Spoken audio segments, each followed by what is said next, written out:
Lobor AQShda ulg'aygan, bolaligidan biroz semizroq bo'lgan ayol. Ammo 20 yoshlarning oxirida uning hayoti keskin o'zgardi. Sababi noma'lum holda vazni juda tez oshdi. O'zi ham ko'zguga qaraganda o'zini tanimay qoldi. Avvaliga oshpazlik maktabi yoki birinchi homiladorligi bahonasi bilan o'zini ovutdi. Lekin kilogramlar tinimsiz qo'shilib borardi. Kunlardan bir kuni u tor joylarga urilib ketayotganini, stol-stullarni qulatib yuborayotganini sezdi. Tanasi g'alati, muvozanati buzilgandek edi. U ko'pchilikdan chetlanib, uyga berkinib qoldi. Bezoftalik va asabiylik kuchaydi. Tunlari soat 3larda uyg'onib ketar, qayta uxlay olmasdi. Lobor oilaviy shifokoriga bordi. Tekshiruvda yuqori qon bosimi va yangi paydo bo'lgan qandli diabet aniqlandi. Dorilar yozib berildi. O'rta yer dengizi parhezi tavsiya qilindi, ammo ichidan nimadir to'g'ri kelmayotgandek edi. Bir kuni dahshatli bosh og'rig'i sabab tez yordam bo'limiga tushdi. Bosimi 180 ga 110 atrofida. Bu vazningizdan, gipertoniya, ozish kerak deyishdi. Gap oson, ammo og'riq ham ichki sezgi ham bunday tushuntirishni qabul qilmasdi. Oradan ko'p o'tmay terisida o'zgarishlar boshlandi. Qorin bo'ylab chuqur binafsha cho'zilish izlari paydo bo'ldi. O'smirlikda bo'lmagan darajadagi kistoz akni avj oldi.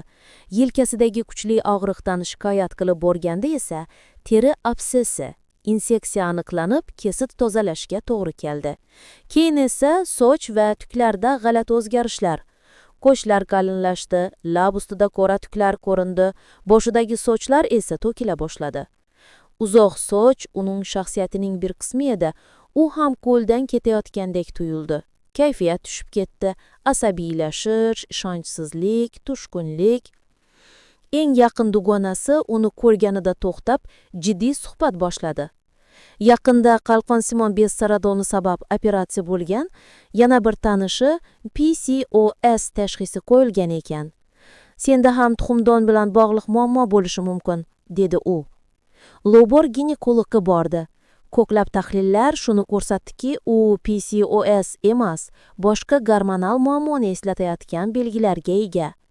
Shifokor qo'ng'iroq qilib, bu tuxumdon emas, miyaga oid ko'rsatkichlar, zudlik bilan endokrinologga boring, dedi. Endokrinolog qo'shimcha tahlillar o'tkazib, kortizol darajalari yuqori ekanini tasdiqladi. Kortizol stressga javob, metabolizm, immun tizimi, qon bosimi va uyquni boshqaradigan muhim gormon. U bo'lmasa hayot mumkin emas, ammo yillar davomida baland bo'lsa, tanani vayron qiladi. Nega kortizol ortmoqda?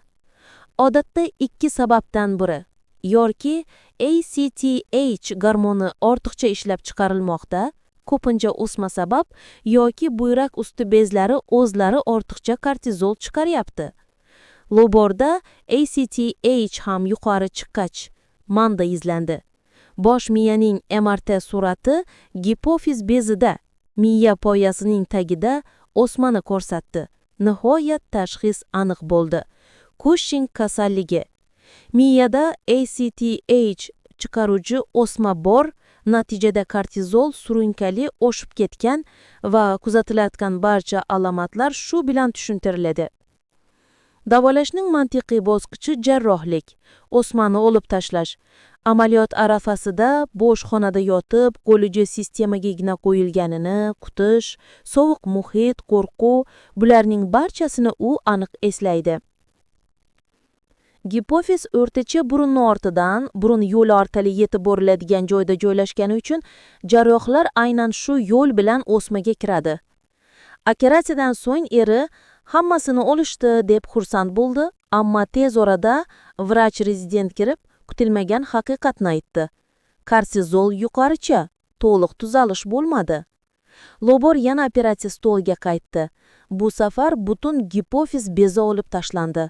Albatta, gipofiz faqat kortizolni emas, ko'plab boshqa gormonlarni ham boshqaradi. Shuning uchun u endi bir umr o'rnini bosuvchi dorilarni qabul qilishiga to'g'ri keladi.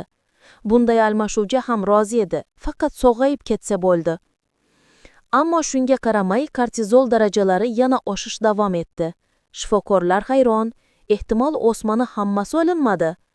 Lobor tiklanish, kuzatuv va keyingi qadamni rejalash topshirildi. Uyga qaytgachda burun o'qishi kuchaydi, yotishi bilan tomog'iga suyuqlik oqib tushardi, bosh og'rig'i va bo'yin qotish paydo bo'ldi.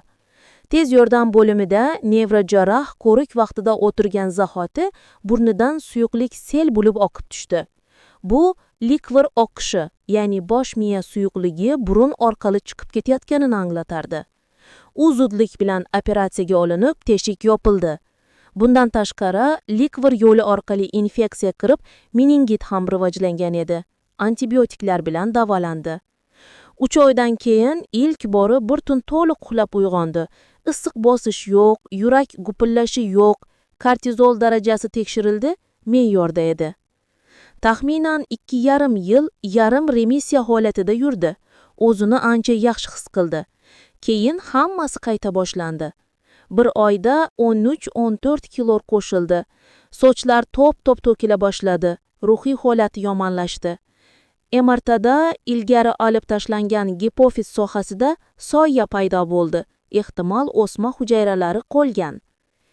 2 marta muvaffaqiyatsiz operatsiyadan keyin jarrohlik bekor qilindi. O'rniga nurlantirish terapiyasi tanlandi. Har kuni 6 hafta davomida bosh sohasiga aniq yo'naltirilgan nur qo'shimcha sifatida kortizolni bloklovchi dori berildi.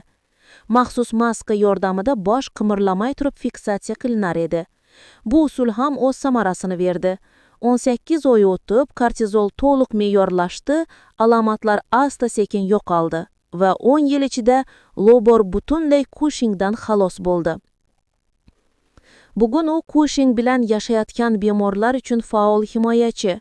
Cushing Support and Research Foundation raisi sifatida yangi tashxis qo'yilganlarga hamjamiyat va tengdoshlar yordamini yetkazishga harakat qiladi. Afsuski, men boshida bunday qo'llab-quvvatlashni topa olmaganman.